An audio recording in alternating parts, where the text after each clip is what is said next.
Hi friends, sixth క్లాస్లోని శతకసుధ lesson అండి. శతకసుధ దేని గురించి వివరిస్తుందండి? నైతిక విలువల గురించి తెలియజేస్తుంది. దీని ఇతివృత్తం నైతిక విలువలండి. ప్రక్రియ శతకమేనండి. శతకం అంటే 100 పద్యాలు అని అర్థం అండి. 100 పద్యాలు అని అర్థము. వీటికి మకుటం ఉంటుందండి. ఇందులో ఫస్ట్ వన్ ఏముందండి? సుమతి అండి. సుమతి శతకం రాసింది బద్దెన అండి. మీకు ఎట్లా గుర్తుకు రావాలి? 1, 2, 3 ఈ 3 ఉన్నాయి కాబట్టి ఇక్కడ కూడా 1, 2, 3 బద్దెన అండి. అయితే ఈ 3 ఉన్నాయి కాబట్టి 13 అండి. ఓకేనా? సుమతి శతకం బద్దెన 13వ శతాబ్దం. అయితే కంద పద్యాలలో ప్రాముఖ్యత ఉందండి. సుమతి శతకం కంద పద్యాలు అనేది ఎక్కువ ఎవరు రాసిండ్రంటే సుమతి అని. కంద అనగానే మనకి బద్దెన అని గుర్తుకు రావాలండి. కంద బద్దెన. ఓకేనా అండి? వేములవాడ చాళుక్య రాజు భద్రభూపాలుడే బద్దెన అండి. ఎవరండి? భద్రభూపాలుడే. ఎక్కడ? వేములవాడ చాళుక్య రాజు ఉంటాడు కదండి, ఆయన భద్రభూపాలుడే బద్దెన. బా ఇతను ఏం రాశాడండి? నీతి శాస్త్రం ముక్తావళి అనే గ్రంథాన్ని రాశాడు. ఇది ఇంపార్టెంట్. నీతి శాస్త్రం గురించి బద్దెన తెలియజేశాడు. శ్రీకాళహస్తీశ్వర శతకం దూర్జటి అండి. శ్రీకాళహస్తీశ్వర దూర్జటి. ఓకేనా అండి? ఇక్కడ 16లో కూడా 6 అని వస్తుంది కదండి. హస్తీశ్వర. శ్రీకృష్ణదేవరాయ ఆస్థానంలో అష్టదిగ్గజ కవులు ఉండేవారు. ఇది ఎట్లా గుర్తుకు రావాలండి? 1, 2, 3, 4, 5, 6, 7, 8. ఇక్కడ కూడా అష్ట అంటే ఇక్కడ దీనికి మనం ఒకటి ఎక్స్ట్రా కలుపుకోవాలండి. కలుపుకుంటే శ్రీకృష్ణదేవరాయ 7 వస్తున్నాయి కదండి. ఈ 7కి ఒకటి కలుపుకుంటే అంటే శ్రీకృష్ణదేవరాయలో అష్టదిగ్గజ కవులు ఉండేవారు. శ్రీకాళహస్తి మహాత్మ్యము అనే ప్రబంధం రాశాడు. ఎవరండి? శ్రీకాళహస్తీశ్వర శ్రీకాళహస్తి మహాత్మ్యం అనే ప్రబంధం రాశాడు.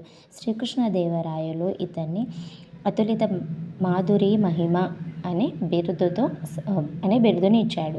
శ్రీకృష్ణదేవరాయలు ఎవరినండి? శ్రీకాళహస్తీశ్వరుని అతులిత మాధురి మహిమ అనే పేరుతో పిలిచాడు. కుమారి శతకం అండి. కుమారి అంటే ఎవరండి? గర్ల్ కదండి. అయితే ఈ అమ్మాయిని చూసి పక్కి వెంకట నరసింహ కవి నవ్వాడండి. ఓకేనా?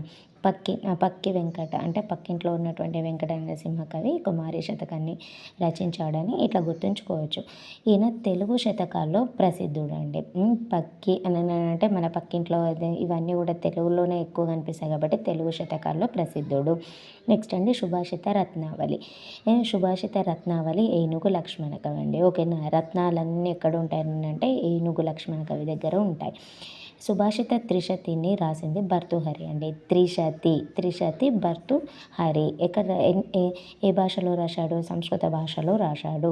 అయితే దీన్ని తెలుగులోకి అనువదించింది ఏనుగు లక్ష్మణ కవి అండి. ఓకేనా? అయితే ఏనుగు లక్ష్మణ కవి ఎక్కడుండేవాడు? పెద్దాపురంలోని పెద్దాడ గ్రామవాసి. ఏనుగు అంటే చాలా పెద్ద ఉంటుంది కదండి. చాలా పెద్ద ఉంటుంది కాబట్టి పెద్దాపురంలో పెద్దాడ గ్రామంలో ఈయన నివసిస్తుండేవాడు అన్నట్టు. సుభాషిత రత్నావళితో పాటు ఏం రాశాడు? రామేశ్వర మహత్యం, విశ్వామిత్ర చరిత్రం, గంగా మహాత్మ్యం అనే రచనలు రాశాడు. ఏనుగు లక్ష్మణ కవి పెద్ద ఉంటాడు కాబట్టి ఫస్ట్ రామేశ్వర మహత్యం, గంగా మహత్యం రాస్తాడు. వాటితో పాటు విశ్వాసం ఉండాలని విశ్వామిత్ర చరిత్రం అనేది కూడా రాస్తాడు. ఓకేనా అండి? ఏనుగు లక్ష్మణ కవి సుభాషిత రత్నావళి, రామేశ్వర మహత్యం, గంగా మహత్యము, విశ్వామిత్ర చరిత్రం అనే రచనలు రాశాడు. నెక్స్ట్ ప్రభుతనయ. ఎవరిని ప్రభుతనయ అంటామండి? ప్రభు అంటే ఎవరండి? నారాయణ. ఓకేనా అండి? ప్రభు అంటే ఎవరండి? నారాయణ. కౌకుంట్ల నారాయణ గారు. ఇక్కడ రంగారెడ్డి జిల్లా కౌకుంట్ల గ్రామం అండి. ఈ కౌకుంట్ల గుర్తుంటే ఇదే వాళ్ళ ఇంటి పేరుగా అయిపోయిందండి. గాంధీ తాత శతకం. గాంధీ తాత శిరశిన. ఇక్కడ తాత 2 సార్లు వచ్చింది కాబట్టి ఇక్కడ కూడా మనకి షీ వస్తుందని ఇట్లా గుర్తుంచుకోవాలండి. ఓకేనా? గాంధీ తాత శతకం శిరశిన మహల్ కృష్ణమాచార్యులు. ఎక్కడండి? నిజామాబాద్ జిల్లా మోర్తాడ్లో జననం. కొరుట్లలో నివాసం. శతావధానిగా పేరు. శిరసిన శతావధానిగా పేరు. 1905లో జన్మించాడు. 1992లో మరణించాడు. గాంధీ తాతని కానీ ఈయన రాసినవన్నీ కూడా కళాశాల అభ్యుదయం, రామానుజ చరిత్రం, చిత్ర ప్రబంధం అనే రచనలు రాశాడు. గాంధీ తాతనే కానీ కళాశాల అభ్యుదయం అని రాశాడు, రామానుజ చరితం అని రాశాడు, చిత్ర ప్రబంధం అనే రచనలు రాశాడు. తర్వాత రత్నమాల అండి. రత్నమాల అనే ఖండకావ్యాన్ని రచించాడు. ఇప్పుడు ఖండ వర్షం అనేది కూడా ఖండకావ్యం అండి, ఓకేనా. అయితే ఇక్కడ రత్నమాల అనే ఖండకావ్యాన్ని కూడా రచించాడు. బిరుదు ఏంటండి? అభినవ కాళిదాసు, ఓకేనా అండి. బిరుదు ఏంటండి? అభినవ కాళిదాసు, ఓకేనా అండి. కళాశాల అభ్యుదయం, రామానుజ చరిత్రం, చిత్ర ప్రబంధం అనే రచనలు రాశాడు. రత్నమాల ఖండకావ్యాన్ని కూడా రాశాడు. బిరుదు అనేది అభినవ కాళిదాసు. నెక్స్ట్ భరతసింహ శతకం. సూరోజు బాలనరసింహాచారి. బాలనరసింహాచారి ఎక్కడండి? నల్గొండ జిల్లా చిన్నకాపరి గ్రామం. నల్గొండ జిల్లాలోని చిన్నకాపరి గ్రామం, ఓకేనండి. భరతసింహ శతకం, సూరోజు బాలనరసింహాచారి ఇక్కడ ఉందండి. బాలనరసింహాచారి, నల్గొండ జిల్లా చిన్నకాపరి గ్రామం. సహజ కవిగా సుప్రసిద్ధుడు. సహజ కవి అండి. ఈయనెవరు? సహజ కవి. గాంధీ తాత ఇక్కడ ఎవరండి? ఓకే, తెలుగు, ఓకేనండి. భరతసింహ శతకము ఈయన ఎవరంటే సహజ కవి అండి. ఈయనెవరు? సహజ కవి.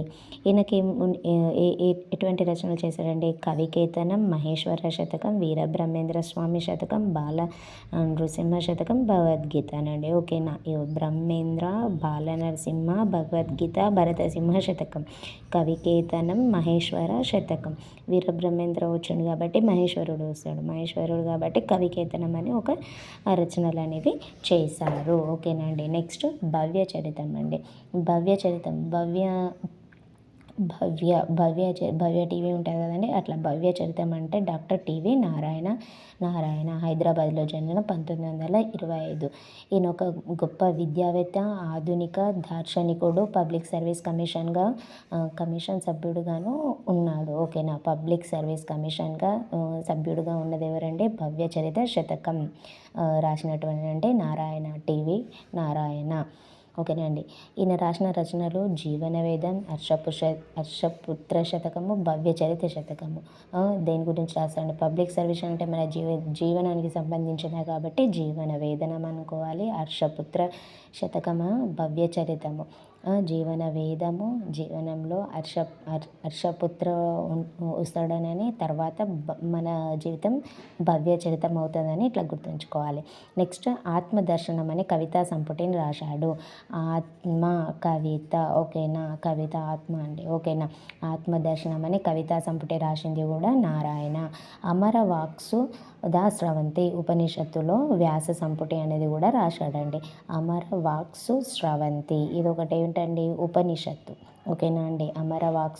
వాక్సుదా స్రవంతి అనేది ఉపనిషత్తు, ఒక వ్యాస సంపుటి అండి, ఇది కూడా రాశాడు. అవ్యయం ఏంటండి? ఈ పాఠంలో ఉన్నటువంటి ఏంటంటే వ్యాకరణము అవ్యయం అంటే లింగ వచన విభక్తులు లేని పదాలు, అంటే ఆహా, అట్లని, శబాష్, అవసరం, అమ్మో, అయితే ఇటువంటి అన్నీ కూడా ఏంటండి అవ్యయాలు,